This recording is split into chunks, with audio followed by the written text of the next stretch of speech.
हल्ली वेगवेगळे कार्यक्रम आपण पाहतो, तिथे असं पाहतो की प्रत्येक ठिकाणी फनी गेम्स केले जातात. पण फनी गेम्समुळे आपल्या संस्कृतीचा कुठेतरी गेम वाजत चालला आहे. त्यामुळे आपण अशा छोट्या मोठ्या कार्यक्रमांमधून आणि मुख्यतः आपल्या सांस्कृतिक कार्यक्रमामधून ही संस्कृती जपली पाहिजे आणि छोट्या मुलांना ही संस्कृती दिली पाहिजे. आपण वारीला जातो तेव्हा फुगडी घालून आपण आनंद साजरा करतो. यासाठी आपण माऊलींची फुगडी घालता येत नसेल तर आपण फक्त ॲक्शन घेऊन फक्त फेर धरूया. आणि माऊलींच्या गळ्यात माळ आहे का? पण मला एक सांगा, फुगडी खेळायची तर ती मुक्याने शोभेल का? उखाण्याशिवाय फुगडीला शोभा नाही ना. बघा, लॉंग आहे गो, खूप दिवस झालेत लग्नाला. मी मदत करते तुम्हाला, मी कॉप्या पुरवेन तुम्हाला, पण तुम्ही इथे या. तुम्ही कोणाची, असावरीची आई की अक्षदाची आई? आपल्याला फक्त ॲक्शन घ्यायची आहे. आणि खरं सांगू का, जेव्हा आजी होणार असतो ना, तेव्हा थकल्या हातांना आणि जमलेल्या पाठीला सुद्धा वेगळं बळ येतं. थकल्या काठीला सुद्धा नवे धुमारे फुटतात. त्यामुळे आजीपणाची बात तुम्ही आता करूच नका. ते बाळ झाल्यावर बघा आजी कशी धावली. आणि आजोबांना सुद्धा वेडा करतो जावळाचा गंध. आजोबा कुठे तिथे? आजोबांना पण घ्यायचं आहे हळूहळू, एकदम सर्जिकल स्ट्राईक नको ना. आजोबांना सुद्धा वेडा करतो बाळाच्या जावळाचा गंध. त्याच्या पुढे फिके पडतात देशीचे सुगंध. आणि असा हा सुगंध घेऊन एक बाळ यांच्याकडे येणार आहे. आणि याची सुरुवात आपण आपल्या भारतीय संस्कृतीप्रमाणे करूया. एकीला कोणाची कॉफी पुरवते,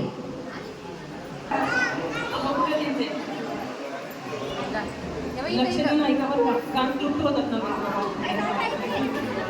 आणि ते तितक्या वर्षांनी डॉक्टर साहेबांना नाव ऐकू येणार. हे तुम्हाला मदत करतात तो असं काय ऐकलंय बरं का. तुमच्या डॉक्टरी पेशंटमध्ये तुम्हाला खूप मदत करतात. सपोर्ट सिस्टम पहिल्यापासून आहे तुमच्याकडे. बाळासाठी लाडू पेढे बनवतो. सौभाग्य माझं ते आपण दोघी विहिणी.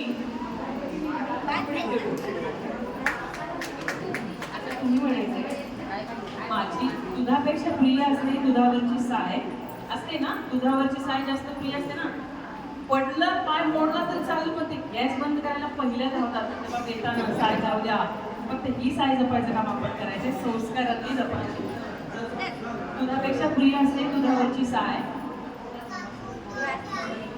आवाज येतोय तुम्हाला? नाही येत ना. आवाज कुठे तुमचे? कुठे मागे कुठे? अरे आजोबा एवढे मागे का बसले? आजी मागे ठरवून बसले की पुढे. दुधापेक्षा प्रिय असते दुधावरची साय. यांचं नाव घेऊन सांगते माझी लाडाची लेक अक्षता सुद्धा आता होणार आहे.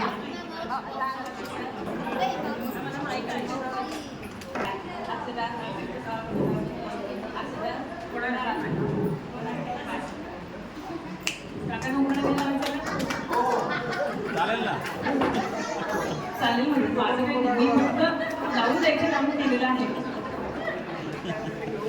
तुमचे काय शिक्षण झाले काका? म्हणजे तुम्ही कॉलेजला गेलात की तुम्हाला उठायला सांगा ओके ना. फक्त तो ठसकेच आहे का? भाजीत भाजी माहिती आहे सगळ्यांना? सगळ्या पुरुष मंडळींना भाजीत भाजी माहिती आहे. भाजीत भाजी मेथी. पुढे काय आहे?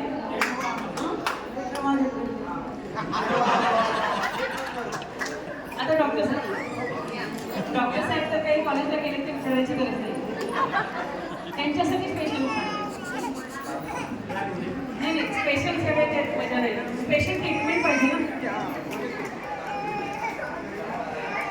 नाही तुम्हाला पण माहिती आहे भाजीत भाजी नाही.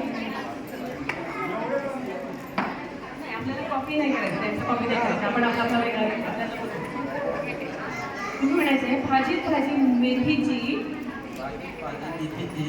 भाजी नाही स्वस्त. कॉलेजच्या जमान्यात लागल्या होत्या खूप मागे.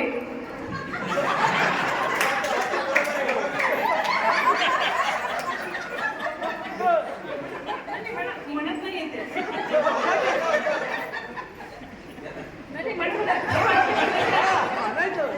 हे वाक्य म्हणलं की पुढे गेले नव्हते. कॉलेजच्या जमान्यात नाही बरं नाही बोली नाही.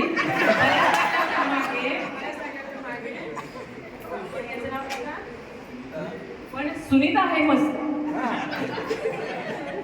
भाजी मेथीची भाजी नाही स्वस्त. डॉक्टर साहेबांना कॉलेजच्या जमान्यात खूप लागल्या होत्या मागे, पण त्यांच्यासाठी आयुष्याची जोडीदारी सुनीता, एकमेव single piece, one and only Sunita, एकदम मस्त. धन्यवाद. आता फुगडी द्यायला फुगडी फुगडीमागचं शास्त्र आहे मंडळी, म्हणून आपण आनंदाने फुगडी खातो. फुगडी खेळताना आपला हात एकमेकांच्या हातात असतो, तोल मागे गेलेला असतो, पण तरी सुद्धा आपण गोल फिरत असतो, कारण आपल्याला समोरच्यावर विश्वास असतो. आपलं असं एकमेकांना सांभाळून घेण्याचं शास्त्र ही आपली संस्कृती आहे, म्हणून आपण फुगडी खेळतो. आणि तुम्ही मला सांभाळून घेतलं, सावरून घेतलं, म्हणून फुगडी झाल्यानंतर एकमेकांना माऊली म्हणून, कोणी छोटा नाही कोणी मोठा नाही, एकमेकांना गळा भेट देऊन आपण नमस्कार करतो. हे आपलं शास्त्र आहे, नवीन पिढीला लक्षात येत नाही, म्हणून आपण ही फुगडी खेळतो.